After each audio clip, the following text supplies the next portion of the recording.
Good afternoon.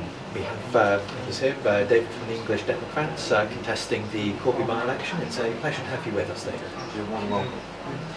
I'd like to talk to you first a little bit about the by-election. Do you feel optimistic about it? Do you think you're going to get a good share of the vote? Well, as with all things, we're aiming to succeed, so we hope so. But none of us are under the crystal ball, so time will tell, unfortunately. We'll see how it goes. What would you consider to be a successful share of the vote for you in this election? Well, I think looking at the sort of the history of elections in Corby, then we have experienced some pretty low turnouts. I think most people are kind of disengaged with politics at the moment, and certainly the younger generation, that's 18 to sort of 30 age, are very disengaged. So it's, I don't know really. I'd like to be comfortable and say that if we can get 10 to 15%, then we've had a good innings. But we will see. I'm not going to sort of get into percentages and sort of try and second guess how the voters are going to vote. That really depends on how we get our message across, I suppose. So, as an English Democrat, what would you describe your three main policies as, the three areas you're most? Okay. Well, our first and core policy is that we are looking to establish an English Parliament. The reason behind this is there are 4 countries in the United Kingdom. At the moment, we presently have 3 parliaments. Scotland has its own, Wales has its own, Northern Ireland has its own. England is the oddball, if you like, in the sense that we don't. Hence why Scotland, Wales, Northern Ireland could quite happily vote on prescription charges, had the ability to vote on tuition fees. We never had that right. Obviously, because Westminster is the UK Parliament, then we don't have a separate English Parliament to vote on these matters. So that's our core policy. The second core policy that we have is immigration. Yes, it's an emotive topic, and whichever side of the fence you sit on, then there will be varying degrees of differences of opinion. But the reality is, over the last 5 years, we've had uncontrolled, unmanaged, open-door mass immigration, to the point now that it is such a drain and it's overburdening our infrastructures that we cannot continue to have the levels of immigration that we've currently got, which is why we strongly advocate an Australian or Canadian style point-based system, so that we still have immigration, as we always have done as a country, but in a controlled and measured manner that our services can keep up with, to be honest. Our third major policy, I suppose, is education and employment, because we can't link the two together. There's a massive shortfall in our educational system.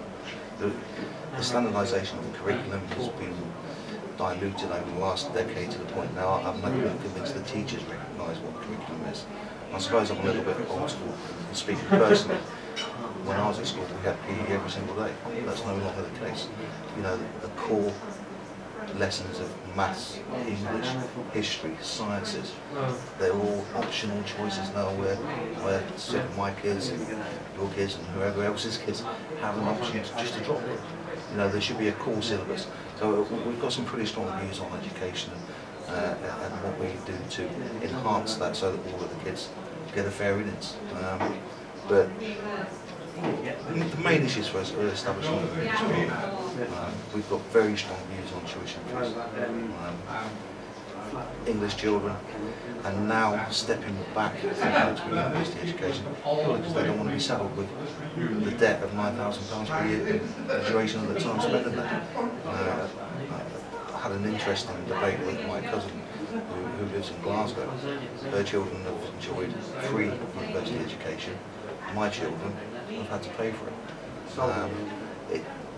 Allegedly, we're all in the same country. They're very, very unfair.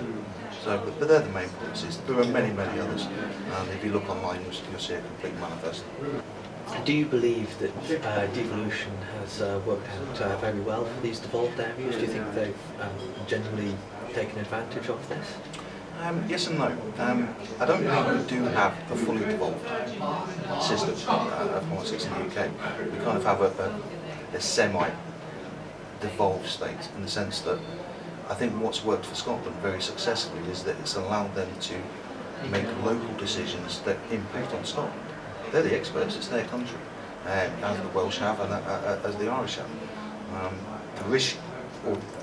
The main issue that I have with our system now is that it's totally biased, it's unfair. If we were going to go down this devolve, then there should have been an establishment of 4 parliaments, which is England, Scotland, Wales and Northern Ireland.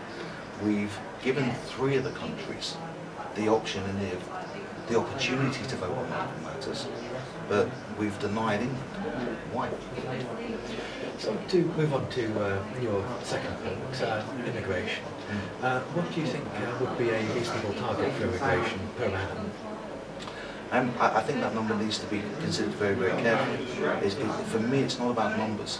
It's about the selection process for immigration. At the moment, we have a completely uncontrolled and open door process. All of the new members of the EU states can freely, under the labour movement sort of regulations, they can just freely come here. They can come here with their families, they can come here, they don't need to learn the language. There's lots of intrinsic issues around that causes us problems in this country. An example being the NHS spent £28 million on translation services. It's just been reported that the Ministry of Justice has spent £90 million on translation services so that they could provide translation services to foreign nationals that have been embroiled within the legal system, in court cases, what have you. So, you're looking over £100 million spent on translation. It's things like that. It's the add-on cost of the way that we don't control and manage immigration. So for me, it's not about numbers. It's about the mechanism of control. So if people were essentially the ideal people to have immigrating, according to your criteria, you'd actually be quite happy for immigration figures to increase? I'm not saying that there is a number. The reality of this is we have to apply common sense. We as a country have always had immigrants. That's a fact. If we look at Corby, it's a town that's been built with an immigrant labour force. If I look at my roots, and I can trace my family to Ireland, Scotland, and a few other places. That's who we are as a people. This isn't about saying no, we shut the doors and build concrete barricades. We will always have immigration. We have to. It helps us grow as a country. What the number looks like, I don't know whether that number can be set. But what can be said is a very clearly defined selection process and system of measurement that the Australians have found very successful, the Canadians have found very successful, and both of those economies are doing very well. And they don't have the strain on their infrastructure that we're experiencing here in the UK. Thank you.